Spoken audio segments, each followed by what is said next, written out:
بسم اللہ الرحمن الرحیم۔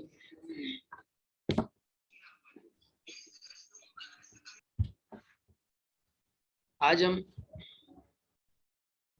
دوسرا سبق پڑھیں گے، الدرس الثانی فی الاقارب۔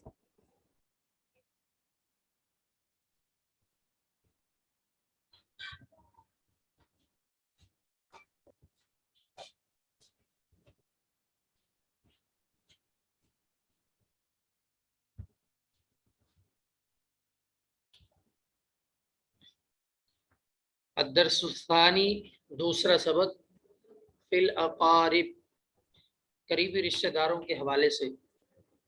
اس سبق کے اندر ہم نے اپنے قریبی رشتہ دار جن سے عام طور پر ہمیں گفتگو کرنے کا موقع ملتا ہے یا ہم جن سے بات چیت کرتے ہیں، ان کے نام اس سبق کے اندر ہم نے پڑھنے ہیں۔ اور پہلا سبق مفردات کے حوالے سے ہوگا۔ ترتیب اس سبق کی بھی وہی ہے، دوسرے سبق میں جو ترتیب پہلے سبق کی تھی، اس دوسرے سبق کی بھی ترتیب بالکل یہی ہے۔ مثلا پہلے سبق ہم نے پڑھا، سب سے پہلے مفردات پڑھے، مفردات میں اس کے بعد ہم نے کچھ سوال جواب ان مفردات کے متعلق پڑھے، اور اس کے بعد پھر کچھ عبارتیں، مفید عبارتیں اسی عنوان کے متعلق ہم نے پڑھی۔ تو یہ دوسرے سبق کی بھی بالکل اسی طرح ہے کہ سب سے پہلے ہم مفردات پڑھیں گے، اور اس کے بعد عبارات مفیدہ، کچھ مفید عبارتیں اسی سبق کے متعلق، اور اس کے بعد کچھ سوال و جواب۔ تو اللہ تعالیٰ کی توفیق سے دوسرا سبق شروع کرتے ہیں۔ الدرس الثانی فی الاقارب، دوسرا سبق رشتہ داروں کے حوالے سے۔ سب سے پہلا مفرد ہے اخن۔ اخ بولتے ہیں بھائی کو، اور ابنن، ابنن کا معنی ہوتا ہے بیٹا۔ ابھی آپ کو میں ان مفردات کو مکمل کرنے کے بعد پھر یہ بھی بتلاؤں گا کہ یہ مفردات جو ہیں ان کو ہم جملوں کے اندر کیسے استعمال کریں گے۔ تو سب سے پہلے اخن، اخن کا معنی ہے بھائی، اور ابنن، ابنن کا معنی بیٹا۔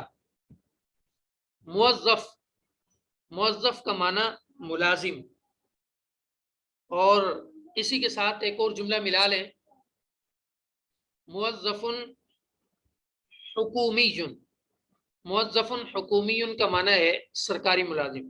صرف موظف جو لفظ ہے اس کا معنی ہوگا ملازم، اور موظف حکومی اس کا معنی ہے سرکاری ملازم۔ آگے ہے اگلا کلمہ ہے جدن۔ جدن بولتے ہیں دادا کو، اور آگے ابن، ابن بولتے ہیں باپ کو،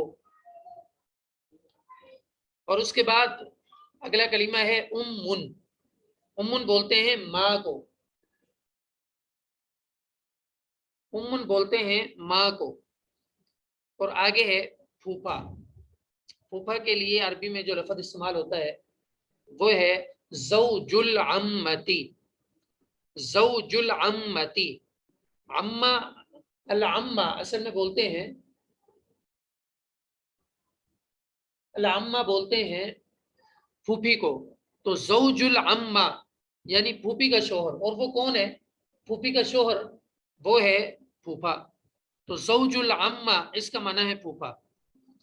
آگے ہے خال، وہ مامی، اس کے لیے لکھا ہوا ہے ممانی لفظ لکھا ہوا ہے اردو زبان میں، تو اس کے لیے عربی میں کلمہ استعمال ہوگا زوجۃ الخال، زوجۃ الخال بولتے ہیں مامی کو۔ آگے ہے پوتا، پوتا اس کے لیے عربی میں دو لفظ استعمال ہوتے ہیں، ایک حفید، حفید بھی پوتے کو بولتے ہیں، اور دوسرا کلمہ استعمال ہوتا ہے ابن الابنی، ابن الابنی۔ اصل میں آپ نے پہلی لائن کے اندر پڑھا ہے کہ ابن بولتے ہیں بیٹے کو، تو ابن الابنی یعنی بیٹے کا بیٹا۔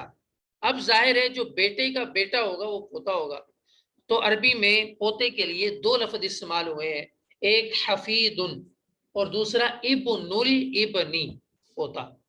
آگے نواسا، نواسے کے لیے ابن البنتی، اور اس کے لیے بھی یہی اوپر والا جو کلمہ ہے حفید پوتے کو بولتے ہیں، تو حفیدتن یہ پوتی کو بولیں گے.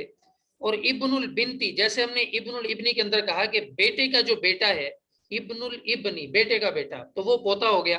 اور ابن البنتی اب بنت بیٹی کو بولتے ہیں، لڑکی کو بھی بولتے ہیں، تو ابن البنتی یعنی بیٹی کا بیٹا. اب جو بیٹی کا بیٹا ہوگا وہ نواسا ہوگا، تو نواسے کے لیے جو لفظ استعمال ہوا وہ ہے ابن البنتی. آگے ابن اخن، ابن اخن بولتے ہیں بھتیجے کو یعنی بھائی کا بیٹا. ابھی آپ نے پہلی لائن کے اندر جو سب سے پہلا لفظ پڑھا، سب سے پہلا مفرد وہ تھا اخن. اخ بولتے ہیں بھائی کو اور ابن بولتے ہیں بیٹے کو. تو ابن اخن یہ بھائی کا بیٹا. بھائی کا بیٹا کون ہے؟ وہ بھتیجا ہے. آگے ہے عمن، عمن بولتے ہیں چچا کو. اور بنتن مانا بیٹی. زوجن شوہر کو بولتے ہیں زوج. اور زوجۃ العمی بولتے ہیں چچی کو. دیکھیں شروع میں پڑھا وہ دو کلمہ پہلے ہم نے پڑھا چچا کے لیے لفظ استعمال ہوتا ہے عمن، تو زوجہ بولتے ہیں بیوی کو، زوج بولتے ہیں شوہر کو. تو زوجۃ العمی یعنی چچا کی بیوی تو وہ چچی ہوگی، تو اس کی چچی کے لیے لفظ استعمال ہوگا زوجۃ العمی. آگے خال آپ نے پڑھا کہ الخال بولتے ہیں ماموں کو، تو زوجۃ الخال وہ ہے مامی.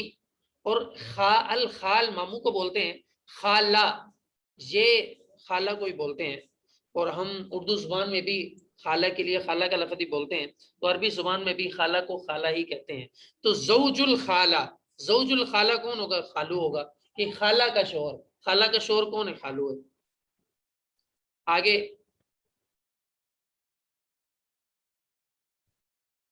نیچے پہلی لائن میں لکھا ہوا ہے خال مامو.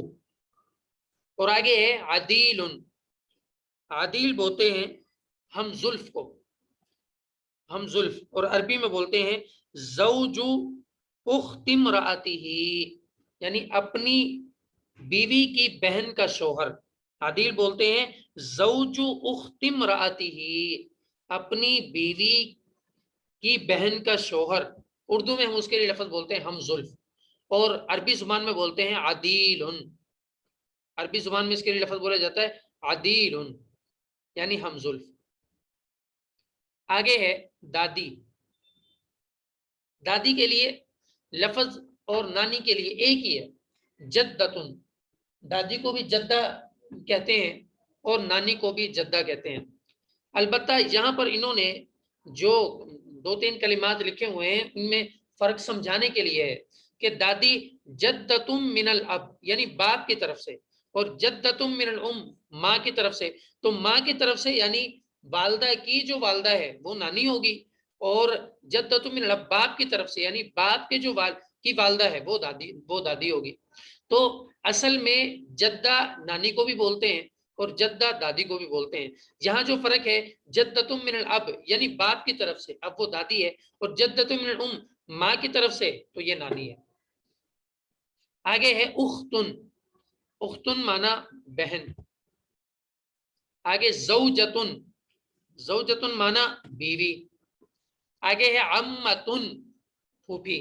دیکھیں ہم نے پہلی لائن کے اندر لفظ پڑھا ہے زوج العمتی پھوپھا یعنی پھوپھی کا شوہر.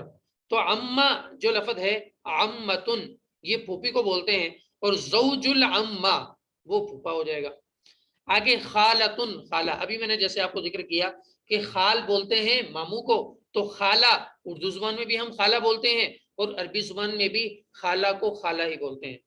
آگے ہے سحرن، سحر بولتے ہیں داماد کو. آگے اگلا کلمہ ہے حمون سسر، اور حماتن ساس. تو آج ہی ہم نے مفردات پڑھ لیے کچھ قریبی رشتہ داروں کے حوالے سے. آپ سے میں گزارش کروں گا کہ یہ تمام کے تمام مفردات آپ ان کو اچھی طرح یاد کر لیں. اب ان کو آپ نے استعمال جملوں میں کیسے کرنا ہے، تو یہ میں آپ کو مختصر چند ایک جملے بتا دیتا ہوں تاکہ ان مفردات کو یاد کرنے کے بعد جملوں میں استعمال کر کے بولنا ہمارے لیے آسان ہو جائے۔ مثال کے طور پہ اخ سب سے پہلا مفرد ہم نے پڑھا اخ، اخن بولتے ہیں بھائی کو، تو اس کو جملوں میں کیسے استعمال کر سکتے ہیں؟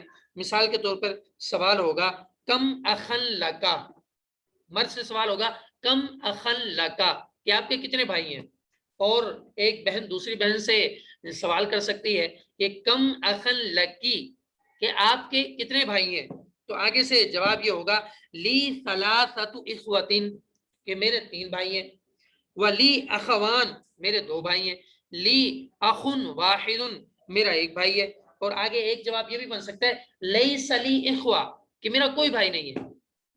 تو دیکھیں اب یہ اخن ہم نے پڑھا اور اخ بھائی کو بولتے ہیں، تو اس سے ہم نے کتنے جواب بنا لیے، اور ایک سوال ہمارا ایک جملہ بن گیا۔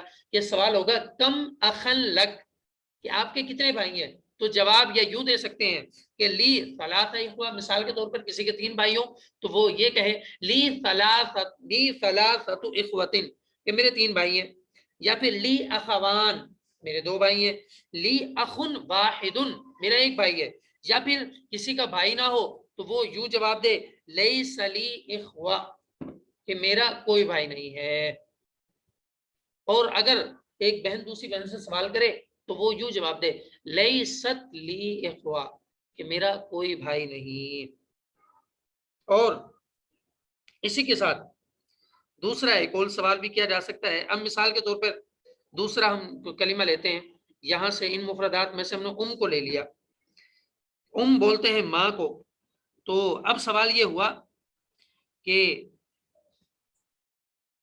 حل امک علی قید الحیات، علی قید الحیات کا معنی زندہ ہے، تو حل امک علی قید الحیات کیا آپ کی والدہ زندہ ہے، یا پھر اب اور دونوں کے متعلق سوال ہو جائے حل ابواک علی قید الحیات کیا آپ کے والدین زندہ ہیں، حل ابواک علی قید الحیات، یہ ویسے جملہ بنا رہا ہوں، تو اب جواب یہ ہوگا یا تو یہ جواب ہوگا کہ بھائی میرے والدین الحمدللہ دونوں زندہ ہیں، یا پھر یہ جواب ہوگا کہ بھائی والدہ فوت ہو چکی ہے والد زندہ ہے، یا یہ جواب ہوگا کہ جی والد فوت ہو چکے ہیں والدہ زندہ ہے، تو تینوں اس سوال کے جواب کہ بھئی حل ابواک علی قید الحیات کیا آپ کے والدین زندہ ہیں، اب اس کے جواب میں 3 باتیں ہو سکتی ہیں۔ سب سے پہلے کہ جی دونوں الحمدللہ زندہ ہیں، تو اس کا پھر جملہ کیسے بنے گا، نعم جی ہاں کلاہما علی قید الحیات والحمدللہ، جی ہاں وہ دونوں اللہ کا شکر ہے زندہ ہیں، اور یا پھر اس کا جواب یہ بن سکتا ہے کہ امی قد توفیت رحمہ اللہ کہ میری والدہ فوت ہو چکی ہے اللہ تعالیٰ اس پر رحم کرے، امی قد توفیت رحمہ اللہ، یا پھر یہ ہے کہ ابھی قد توفی رحمہ اللہ کہ میرے والد فوت ہو چکے ہیں اللہ تعالیٰ ان پر رحم کرے ان کی مغفرت کرے۔ تو دیکھیں اس سوال کے جواب میں ہمیں 3 عبارتیں ہم نے بولی، سب سے پہلا نام کلاہما علی قید الحیات والحمدللہ کہ دونوں الحمدللہ زندہ ہیں، یا پھر امی قد توفیت رحمہ اللہ کہ میری والدہ وہ فوت ہو چکی ہیں اللہ تعالیٰ ان پر رحم کرے، یا پھر ابھی قد توفی رحمہ اللہ میرے والد فوت ہو چکے ہیں اللہ تعالیٰ ان پر رحم کرے۔ تو دیکھیں یہ ایک ہم نے مفرد یاد کر لیا اخن ابن امن، تو اب دیکھو ان میں سے ہر مفرد سے اکیلے سے اگر ہم جملے بنائیں تو جتنے یہ مفرد ہیں ایک مفرد کا ایک جملہ بھی ہم یاد کریں تو ہم کو کتنی یعنی 30-35 عبارتیں ہمیں صرف ان مفردات کو استعمال کرنے سے عربی عبارتیں یاد ہو جائیں گی۔ اچھا مثال کے طور پر ایک اور جملہ بناتے ہیں، جیسے یہاں پر ہے عمن اب اور عمتن، آپ کو بتلایا تھا کہ عمہ بولتے ہیں پھوپھی کو، تو آگے سوال ہو گیا اور عم بولتے ہیں چچا کو، تو سوال یہ ہو گیا کم عمن لکا، یا اگر ایک بہن دوسری بہن سے سوال کرے تو یوں کم عمن لکی، تو کم عمن کا معنی بھی ہم نے پڑھا چچا کو بولتے ہیں، تو سوال یہ ہوا کم عمن لکا کہ آپ کے کتنے چچا ہیں، یا آپ کی کم عمتن لکا آپ کی کتنی چچیاں ہیں، تو تو کم عمل لکا، آپ کے کتنے چچا ہیں، یہ سوال ہوا. اس کے جواب میں بالکل وہی اسلوب جو ہم نے پہلے پڑھا، لی عم واحد، لی عم واحد، کہ میرا ایک چچا ہے. لی عمانی، میرے دو چچا ہیں. لی ثلاثت اعمام، میرے تین چچا ہیں. اور اسی طرح سوال ہو سکتا ہے پھوپھیوں کے متعلق. ابھی ہم نے پڑھا کہ بھئی عمتن بولتے ہیں پھوپھی کو، تو اب سوال یہ ہو گیا کم عمتن لک، کہ آپ کی کتنی پھوپھیاں ہیں. تو جواب یہ ہوا لی عمتن واحدتن، میری ایک پھوپھی ہے.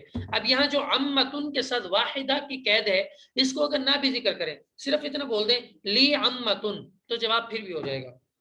اور اسی طرح لی عمتانی، تو میری دو پھوپھیاں ہیں. لی ثلاثت عمات، میری تین پھوپھیاں ہیں.